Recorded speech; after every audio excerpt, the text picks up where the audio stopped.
നിന്നെ പെണ്ണ് കാണാൻ ആള് വന്നില്ലേ? വന്നു. നിന്റെ വീട്ടുകാരങ്ങോട്ട് പോയില്ലേ? പോയി. കല്യാണം നടത്താമെന്ന് നിന്റെ ചേട്ടൻ സമ്മതിച്ചില്ലേ? സമ്മതിച്ചു. ചെറുക്കൻ വന്ന് നിന്നെ കണ്ടില്ലേ? കണ്ടു. നീ ചെറുക്കനെയും കണ്ടില്ലേ?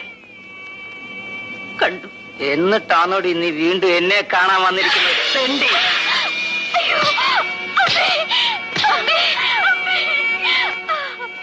എടി ദ്രോഹി.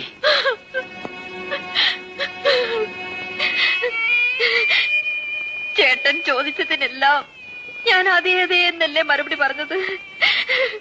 ഒരു ചോദ്യം കൂടി ചോദിച്ചിട്ട് എന്നെ തല്ലാമായിരുന്നല്ലോ. ഇത് കൂടുതൽ നീ എന്താടി ചോദിക്കാനുള്ളത്? ഞാൻ ആ കല്യാണത്തിന് സമ്മതിച്ചോ എന്ന് ചേട്ടൻ ചോദിച്ചില്ലല്ലോ. ശാന്തേ, നീ? ഇല്ല ചേട്ടാ, ഞാൻ സമ്മതിച്ചില്ല. നിന്നെ പെണ്ണ് കാണാൻ ആള് വന്നില്ലേ?